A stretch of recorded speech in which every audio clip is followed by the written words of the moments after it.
Meeting to order. This time I would ask for a motion to approve the February 9th. Move approval. Second. Next, we'll vote on approval of agenda. Move approval. We got to vote. You vote for. We need to vote on that. Oh. Yes, I'm sorry. I'm sorry. I'm trying to make you. We're going to first of all vote on the approval of agenda. I got ahead of myself. I moved it. Second. All in favor, say aye. Aye. Opposed? Same sign. Agenda is approved. And now, motion to approve minutes. I'll move that. Second. All in favor, say aye. Aye. Aye. Opposed? Same sign. Minutes are approved. And now for discussion, we're going to review the 2027 Unified Planning Work Program. Dylan? All right, thank you. So as you know, we have to put together a work program and budget that's due to the DOT and the draft form by April 1st. That's why we're talking about it this month. We have spoken with the finance subcommittee on more of the financial budget aspects of it, and then we've been working with policy and tech committee and you all on the more of the work program side of things. So we'll walk through these a little bit, take the work program element and talk about the budget. This is all built upon the strategic framework, which is up here on the screen. I know you probably didn't see that in detail, but hopefully you're somewhat familiar with it. So as we go through this, there are these four main categories in the strategic framework. So governance and operations, planning, partnerships, essentially, and then strategic innovation. So that's how these work elements in the work program are divided up as well. So I won't go through all these in great detail. I'll call out the ones that are a little bit new or different from previous. When we talk about governance and operations, this is holding these meetings, the financials, community support, all of those kind of things. The one that's new, and we'll talk about this later on in the agenda, is a review of the 2080 and bylaws. That's something that we feel needs to happen here. So we put that into the work program to reflect that. Moving on to the regional planning and federal excellence. This is a lot of stuff that's federally required or kind of fits more in that core MPO transportation planning mission. This is all fairly standard stuff. So we maintain our long range plan. We do our funding, performance measures, all of that. Brent and SLU is the one, the Brent and SLU transportation study that we've spoken about last couple of meetings. That's really the new one in here that would be in addition to all the other stuff we've done. Partnerships and services. This is just making sure that we're being good. That we're reflecting we're a membership organization. We do things on behalf of our members, and whether that's providing data, doing different programs like our data bike program and so forth. This is all pretty status quo for what we've done in the past. So maintain the data bike program, driving transportation data, making forecasts, assisting with letters of support, whatever that might be. And then finally, the last one is purpose-driven innovation. So this is kind of the big once-in-a-generation type of projects that we do. So the Future 435, that's in there. We put a couple new things in there.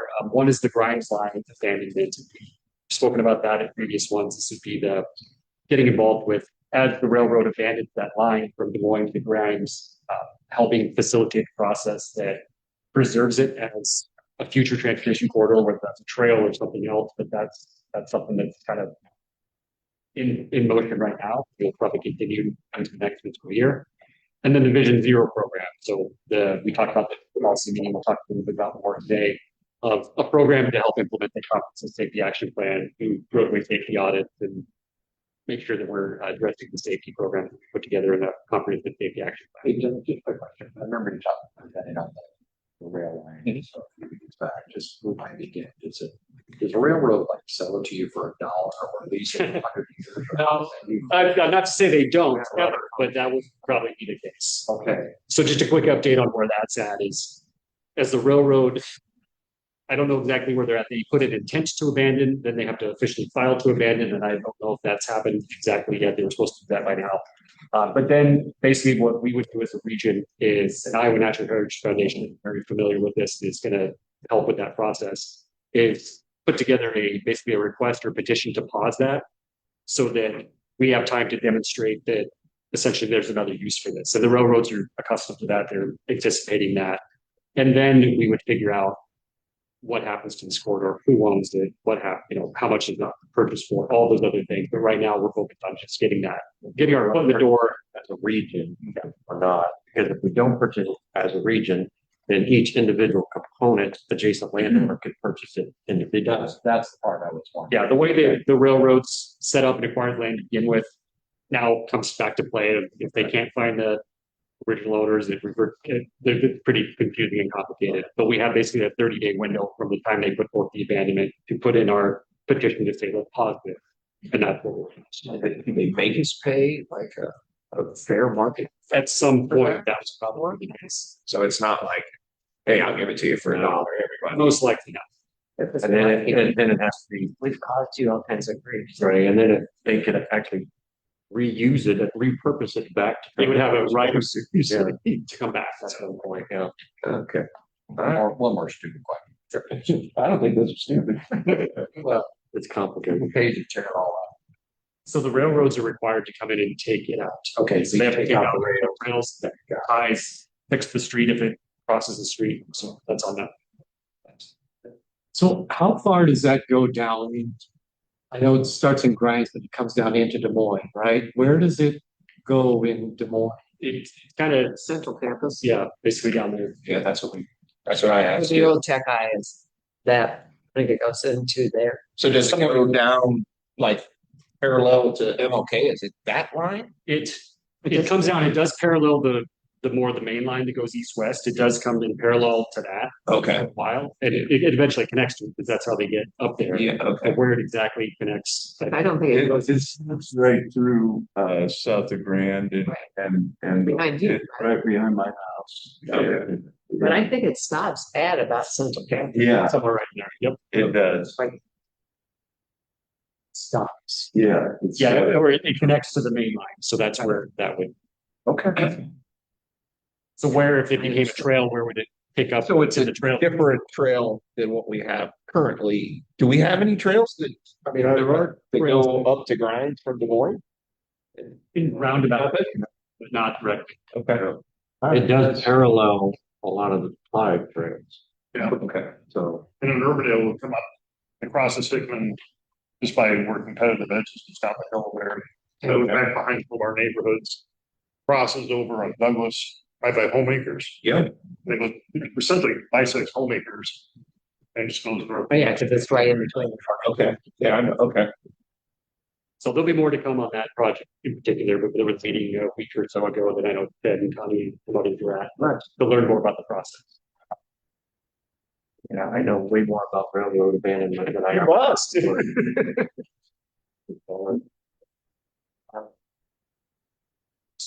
I will, so that's really the planning aspect of it. There is still time. So if there are projects that come forward from our communities or that we think of in the next, couple of months, there's still time to put that in there. I do want to focus a little bit on the budget, just walk through that aspect too. And the document was linked in the packet. There's a lot more to it that gets into some of these figures, but just at a very high level. At the top, we have our expenditures, bottom, we have revenue. So for expenditures, we're a fairly simple organization that we have our staff, we have our fringe benefits and so forth that go into that.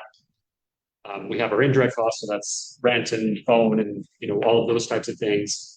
And then we've got this line for other direct costs, and I'll touch on that here real quick. This is all of the consulting that we will do. So we've got that big Safe Streets for All second round, so that goes in here. So that's about half of that $4 million. The Brenton Sluice study we talked about, that's in there. So there's just a lot of those types of more one-off type special projects fall into that. So if there's questions about any of that, we can take those. Some of these are going to be more pass through. So like Altoona Pell study, planning environmental leakage study. This is Altoona and Bondurant looking at future interchange. This is something that will flow through the MPO. So they've got some federal funds. They're going to put forth the local funds, come to the MPO. We turn around and pay it out. So it's like I said, it's more of a flow pass. So what are direct costs to them, like the speaker series and sponsorships? Yeah, so those are, so these essentially are costs that aren't attributable across the organization, so that's why they're not indirect costs, they're specific to certain projects. So sponsorships would be if we sponsor the partnership, if we sponsor Capital Thrust or something like that. Speaker fees, kind of the same thing, we bring in speakers once in a while. Travel demand modeling, that's just consulting to help maintain and develop our travel demand model if needed. It's a special consulting. We have the DOT requires us to kind of call those out special, so I just want to make sure you are aware of what So when you go back a slide, that is that 4 okay, million, right? gotcha. Yep. So then going down to revenue, we've got a couple of key funding sources. So US DOT funds, and that does include the Safe Streets for All second round grant there. So that's, we got a 4.6 million. We're assuming maybe half of that or so goes in this next fiscal year. But then we've got local assessments from the communities. Again, some of this Pell study match that's coming in, the rent and slew that they're going to pay for. This isn't coming out of the MPO coffers. This is money that we will get in turn pay out when we do the consultant. And so at the end of the day, we've got a very nice surplus there, about $213,000. There might be some things that we're continuing to explore that could go into that, but for right now, that's what it looks like. If we look kind of, I like to show this forecasting out where we're at. So right now we've got a lot of special studies. That's why we're high on that graph. If you take those out, we'll drop that down. Not to say we won't have any next year, but knowing what we know will be there as far as costs, it drops down. Our expenses start to outpace our costs in a couple of years, which is, we've known that. That's whenever we do this forecast, that's what it looks like.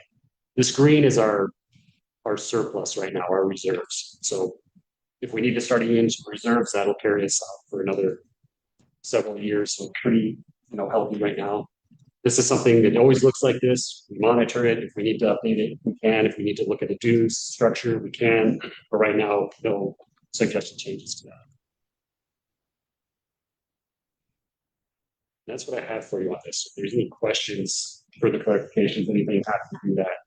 But otherwise, again, this is just draft right now. We'll submit it to the DOT. They'll get us comments back. It'll come back as a final budget work program in May. So that $213,000 budget, I'm just fishing here. Are you looking for projects to help spend that out? They're going into the reserve. It could. So if we don't spend it, it'll just go into reserves. If we do have, and this is more on the operational side. So this isn't funding infrastructure projects, but if it's planning related projects or studies, yeah, that's something we could entertain.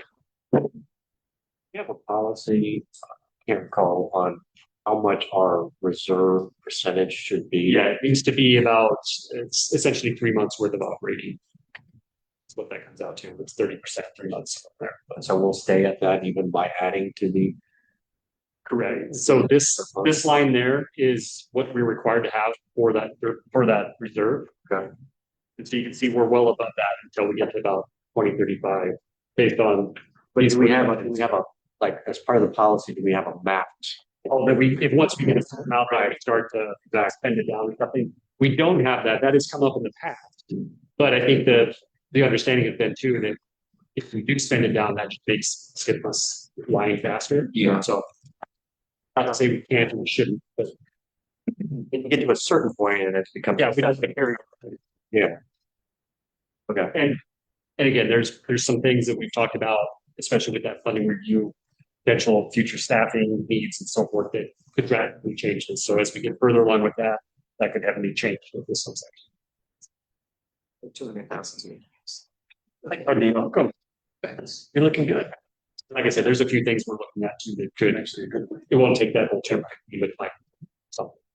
Bill, if the state does anything on the gas tax and indexing like they have in one of their bills up there, how does that impact us? It wouldn't impact us directly. It might impact the money that goes to cities that then potentially they use that to pay loans to the MPO. But otherwise, we don't get any gas tax revenue directly. Okay. We just get federal funds, we get dues, and that's the two primary sources. That's just another bill that's gonna affect local government then. Thanks, Matt. Part of the property tax reform. It is part of It's part of Dawson's property tax. Tax. the. A way to give us revenue, right? Yeah. Since they're taking it away. So it could be a plus. Okay. Hey, great. All right. Any other questions or comments on unified plan? If not, we'll go ahead and move on to audit services. Dylan? Thank you.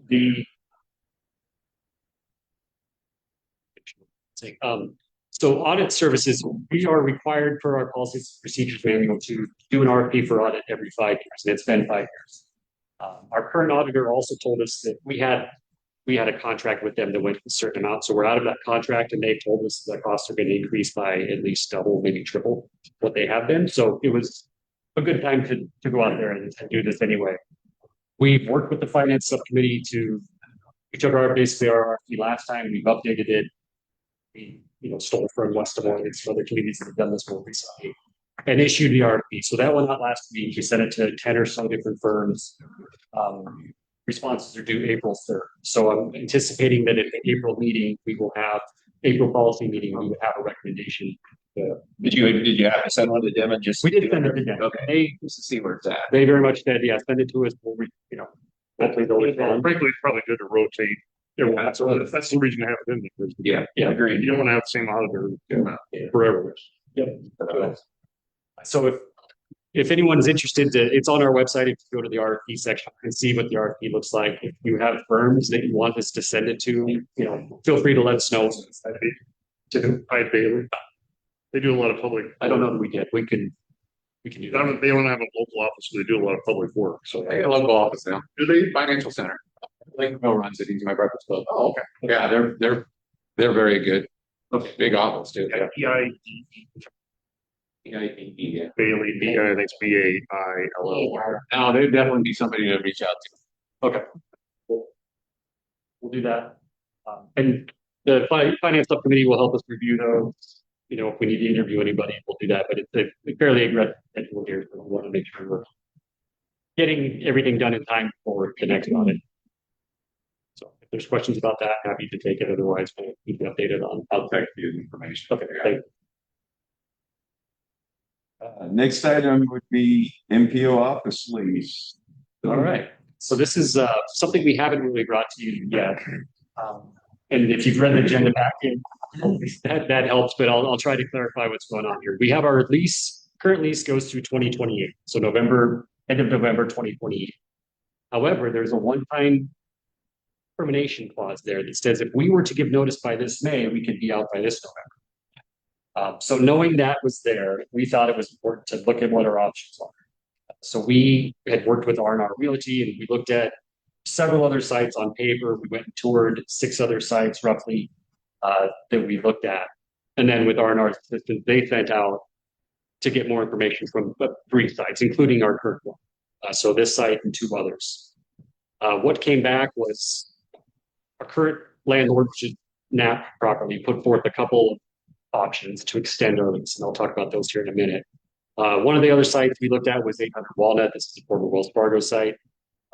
Their dollars came out quite a bit higher and didn't include parking. We just don't think that's probably a viable option for us. And the third one that we said to rescinded, they said they had someone else come in that took over the whole floor type of deal and didn't have room for us anymore. We also did talk with Dart, very high level. Amanda said, they might have some space where that old Java Joe's is in Dart Central Station, but it'd be really tight. And while it's technically an option, it just doesn't feel like something that would really work for us. So, but I wanted you to be aware that is something we looked at. We tried to look at some creative options too. Looking at the 2 NAP options. So down here on the bottom, I've got our current lease. So we pay $14.95 per square foot now, and that's all in. So $14.95 per square foot. We've got a little over 8,000 square feet. So that comes out to $10,000 a month. Starting in December, that'll go up a little bit to $15.25 per square foot.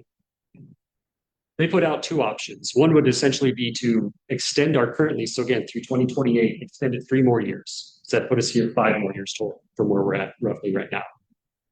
And you can see the different cost breakdown there. So we'd still go up to that 15.25, and then it would go up a little bit, over the years, ending at 15.75. Or there's a 5-year extension, which would put us here another, 8 years or 7 years total. That would actually reduce our lease a little bit from what it otherwise would have been before kind of going back up. with both of these, they are proposing building improvements. So one of the things when we did our certification review last year that US DOT said was, we're not making you do this, but we highly encourage you to look at ADA accessibility of the building itself. If you notice when you come in here, we've got the touch things to get into our office and into the bathrooms. But if you were to come into the building, there's no way to do that. So if you come in from the skywalk or the front door, they don't have that. We'd asked them to do that, and they said, no, we're not going to do it. And then once we put this out here to say we might be leaving, then they suddenly said, sure, we'll go ahead and do that. They also proposed in either option A or B, tenant improvements. So those would come out to, I think one was $5 per square foot for option A, $8 per square foot on option B. So that comes out to about 40,000 or 65,000 for either one of those options. And that would be for, technology improvements, flooring improvements, whatever we need to do. So that seemed pretty interesting from our standpoint, and wanted to bring that forward to you and see what thoughts there are. You might have any other things we need to be looking at. Rent rate, it's a gross lease, right? That's all, it's all. And some of these other ones, we Everything. parking, Parking, everything. internet. Yep. Everything, all in. Not internet. I mean, we do have to pay for internet, we have to pay for phone, but as far as electricity, heating, water, These numbers are all in, yep. Where a lot of the other places we looked at on paper, they might have been $15 too, but then you pay another basically $15. You pay for the other stuff and you pay for parking. And you pay for. So we were very surprised. While there's some nice spaces out there, we do have it pretty good here. But you like it, you and your staff like We it. do like it here, and not to say we wouldn't entertain moving someplace else, obviously, but from looking at the options that we've got available, it doesn't seem like it would make that. Looking at your budget, like we talked about strategic plan. Do you need more staff or not? I mean, I'm looking at the square footage right now. The one thing that could lead to additional staff again is we've been talking with the funding review. If we get more into safety, you need to hire a safety focused person or an additional finance person. Those would be the two options that lead us toward that, for potentially 2 more people. But we do have space for that here. Back Do you have space over there as far as the lawn? in our space here, yeah, we do have a couple of vacant offices. One's still vacant over there. That is still vacant. Still have first right of refusal for We you. do have okay, we already, We do have that. Perfect. That's pretty convenient for us to kind of go. It's all about dating. It's true. That's true. For a long time. We did try to see if we could find a space that didn't have, that had a room like this, but wasn't in the space, so that we weren't paying this all month long when we use it a couple times a month. And we just didn't find anything that was that great that would either fit this group or didn't have a big pillar in the middle or, something like that. So we did try to look at WRA space or no? WRA. Yeah. It depends on whether we let organizations like that use our space for free, but if they want parking, if they want coffee, if they want us to clean up, then we charge them like $50 a month or something. It's pretty nominal. Yeah. So some do that, some don't. It just depends on what they're. Okay. If a private group came in or something, we would either say no or we would make that charge. Right. Pay more. So you gotta make it to the by 31st. Yeah, if we don't do anything by the end of May, our lease continues as normal, but we use the option to do this right now. Not to say we couldn't come back in 2 years and get something similar, but who knows where things will be at and what we're moving forward. And if we were to do this now, we would get that tenant improvement now. We wouldn't have to wait 2 years. That's to get it. And option A gets us to 5 years then? 5 years additional from where we're at now. And locked in up to 16. Yeah. And that does the improvements too, option A? Option A and B do improvements. Just B gives more improvements than A does. Which one you want? Yeah, well, how much improvements do you need? Yeah. It depends. We redid last time we redid the space, we did all the communal flooring. So that's all taken care of, but the offices weren't touched. So it'd be like replacing carpet in there or flooring in there, whatever we end up doing. Paid technology might be an area we look at of how do you improve those. Yeah, I would say option B. And option B also gives us the same opportunity that after so many years, we have that one time out. Well, that'll pay off. We have that.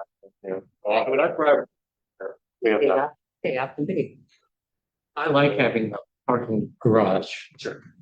That's very convenient. for those of us traveling down. So we would have the option, the out, when we, if we did that, when we I exercise. think it's after 5 years, we get which is the same thing we've had now. We've had after 5 years. That option on the other side, then you have to early. So if that makes sense, we'll obviously run this past the policy committee in a few weeks, but then we can make sure that, again, we've been working with R&R, they would lock it down, snap, and Those are pretty good rates. yeah, we Long want. term. Yeah, market rate. Okay. Well, actually, you guys get it, so things about. Well, thank you for that insight. Right.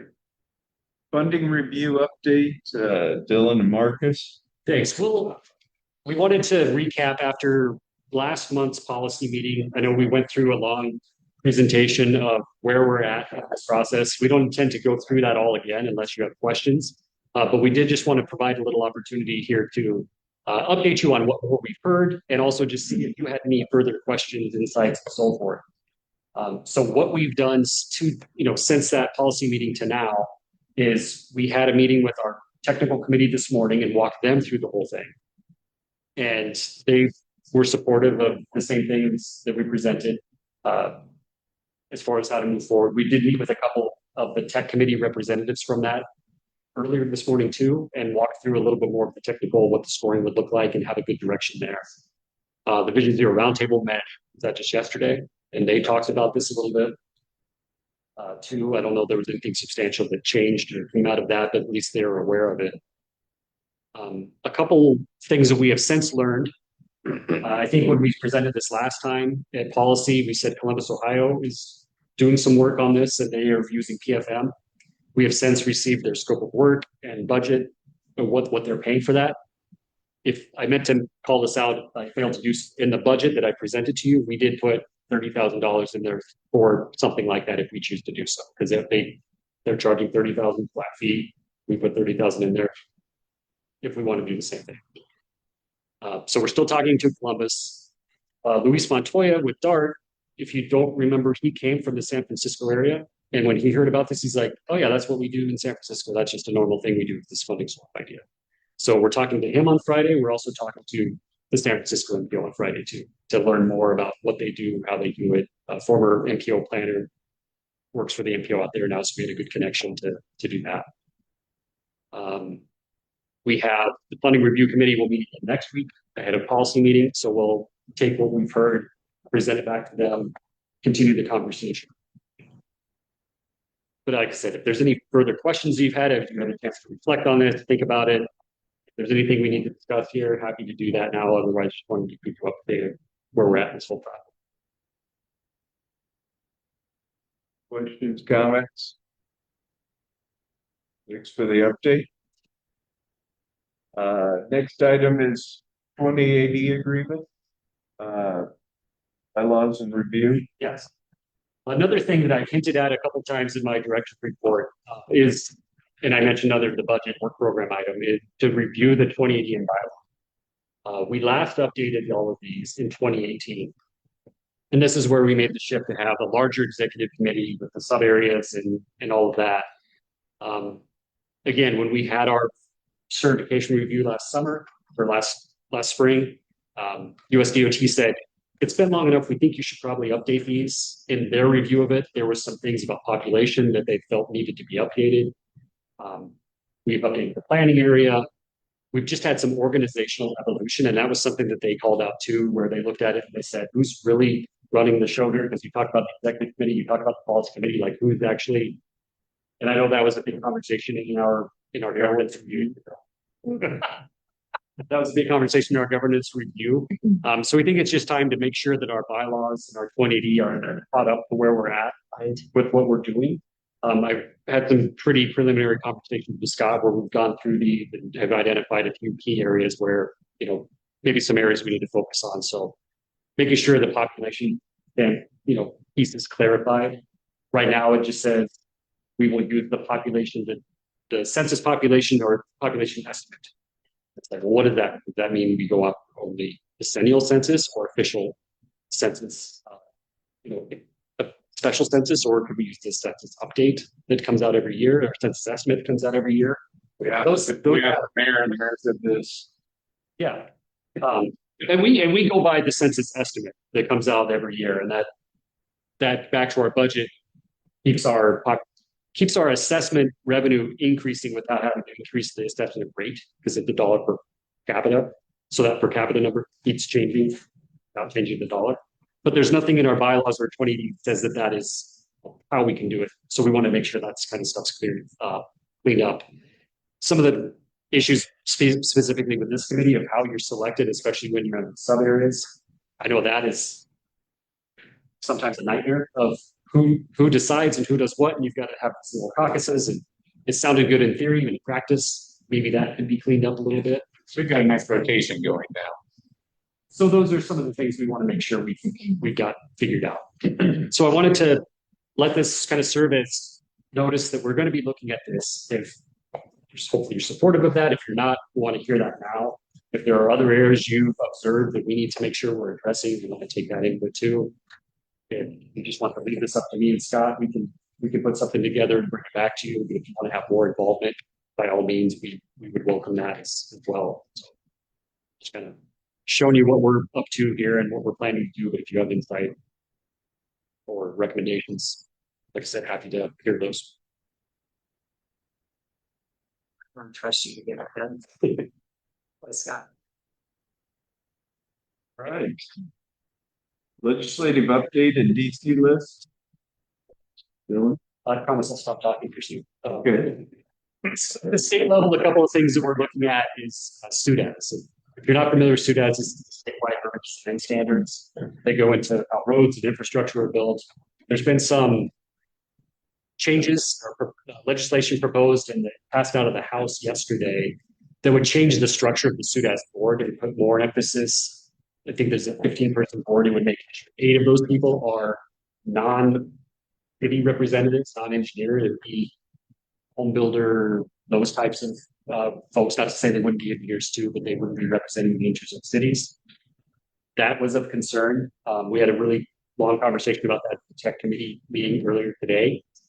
There were some things in there that were changed that were more problematic. For example, if the cities went above what SUDAS is requiring, it was going to make the cities pay the difference.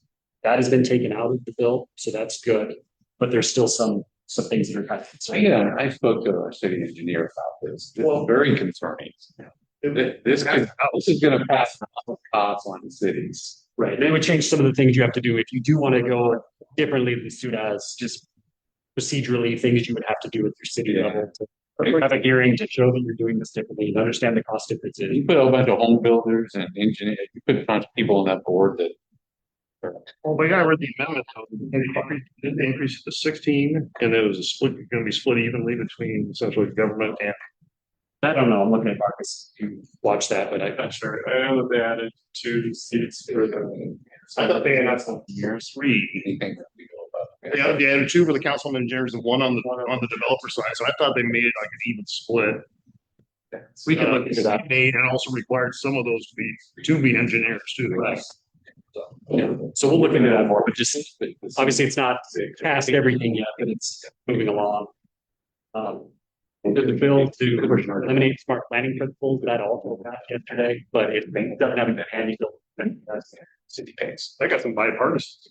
Yeah. A lot of Democrats. And that would be, right now, the Iowa code just says, here's some things to consider when you do planning, you would just remove that. So it doesn't necessarily change anything. It's more of a symbolic against planning. So see, as a planning organization, we don't support that.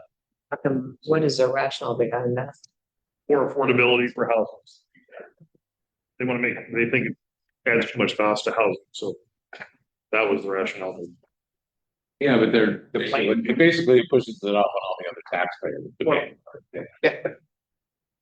That's the mantra. And even the D's were going along. I know. Now, the planning principles don't require anything. It just says, here's what we encourage, right? And They're not mandates. They're not mandates, so it takes them out.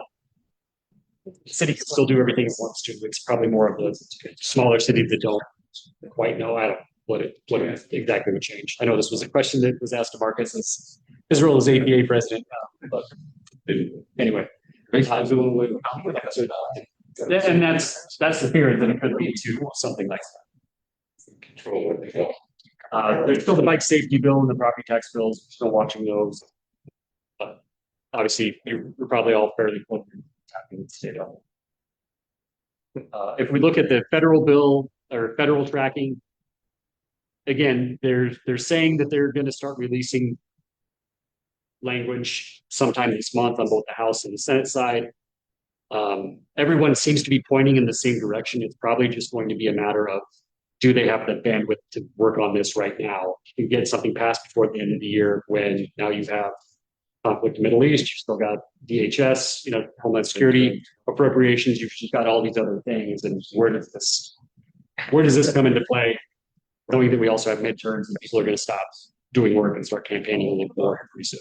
So I went through this at policy, so I won't belabor it too much, but these are some of the key things we're looking for, is just increased funding for both operations as well as the infrastructure side of things. And then also making the money that does come to regions flow more through formula funding versus discretionary programs. And that seems to have support from the committees, from AASHTO, from DOTs, from everybody. So again, we seem to all be pointing pretty much the same direction of what should be in the bill. It's just more of a timing thing at this point, more than anything, I really think. So, being new to this, how do we make the MPO's objectives held on the Hill? For example, about students. How do we communicate? So with SUDAS in the state level, that is something that if we know as staff, we can go up there and do what we can. We don't have a lobbyist for the MPO, so we oftentimes rely on you and your lobbyists and so forth to go do that. But we are also plugged in with other organizations like American. Can you sign up against it though? Are you registered as a lobbyist? so you could, as the MPO, sign up against the bill? Plus, the league's heavily, Cody's involved. Yeah, Cody's heavily involved. So there are other groups that we're plugged into that are also working on this. When it comes to the federal side of stuff, that's where we have, we have direct engagement with our legislators. We also are members of other organizations like the Association of MPOs or You guys similar to get you involved. Yeah, And cities have lobbyists that want to engage on it too. We probably. Imagine they probably. We can sign up against it, but well, when you see Des Moines against it, they might pass it sooner. You know what I mean? Understand that, Joe. I think, I think I know. Steve Neighbor, I think, was up there. Yeah, The engineer was up there. the engineers. Yeah, I know. All our engineers are very involved.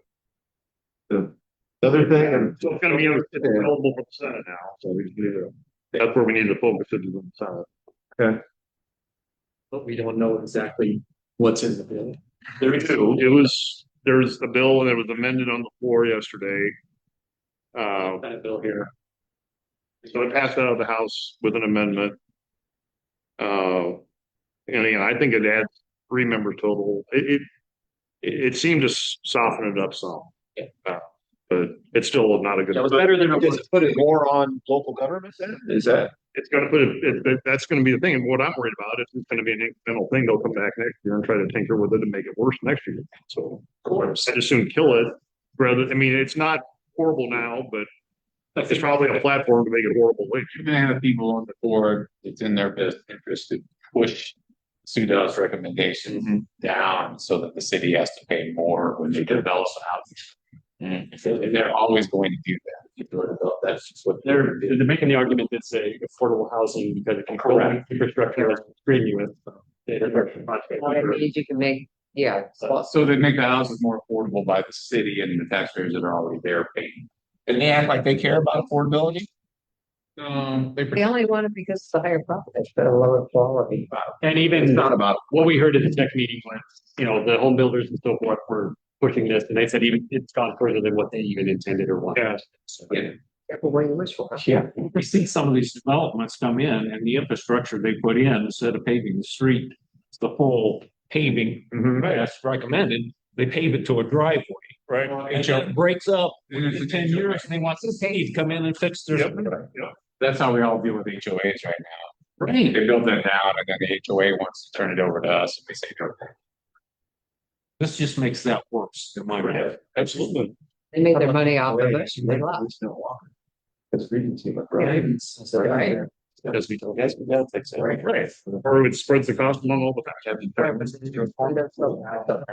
That's all I'm buying is the F and back and the actions that are hanging up. Yeah, no, we're not gonna. Why is there? So one final thing I have on this is looking ahead to the DC trip. We still are putting together the list or the project list for that trip. Well, we've got communities to give us information by the end of March. We'll keep you updated. That'll be in the post meeting email. Look at that list, make sure the projects are on it. We're asking for projects that are actively seeking funding, not just a wish list, but projects that might have a discretionary application in, so build or something like that, a congressional appropriation or earmark application, in, those types of things. So feel free to reach out if you have questions on that. And is Your there, staff will work through. is there a dollar limit on that? Or No, just whatever, again, you might be looking at federal funds. That's true. That's tough big. They picked June 3rd. What's that? It's tough big. I mean, June 3rd, come out. I think they got tied up with the hotels or something. There was, I think Congress was gonna be on recess during the Right. days they were supposed to. Okay. It used to be in. Used to be the day after the primary? Cause that's what it is. Oh, A long time ago. I thought nothing along those lines, Joe. Well, good take that on the ballot, Bob. Hey, for those of us that are on the ballot, it's gonna be a busy time. One other thing I'd say on the DC trip that I've mentioned to a few communities, if you want the MPO involved in any of your, like, if you're going to talk about a roadway project or something, and if you want us there in those meetings, please know that you can invite us. Not trying to invite myself to more meetings, but if you want us there for anything, let us know, and that's something we can do. That way we're showing a kind of unified front when you go in, and well, as the region support and the MPO support, we can be right there with you. Yeah, so just know that that's an option. Great. Informational items, financial statements for February. Yeah, these are in the agenda packet for you, or I guess, sorry, they weren't in the agenda packet. There's a link in the agenda packet to the website where they are now posted. One thing I will note on the financial statements is that we have now spent all of the $25.5 million for the watershed project. I mentioned that the other day, so we're waiting to get reimbursement back. Once we get that reimbursement back, that will be the final one. Oh, that's all right. It's done. It's like they keep a 2% retainage until the project's absolutely done. So that's like $500,000 roughly. Other than that, the money's been spent. We are still involved with the project because it still flows through us, but we're getting close. That's so it makes it simpler on our end. 27 through 30 Transportation Improvement Program Development, Addison. These are just in there in case you have questions. These are more of the consent items. Okay, very Want to talk good, about the Canada? very good. Any comments or questions on these items? The other items, not on the agenda, of interest to the committee? Okay. Next meeting will be April 2nd, at 11:30 here, and hearing no other business to come before us, I entertain a motion to adjourn. Second. All in favor, say aye. Aye. Opposed? We are adjourned. Thank you. Get a spare.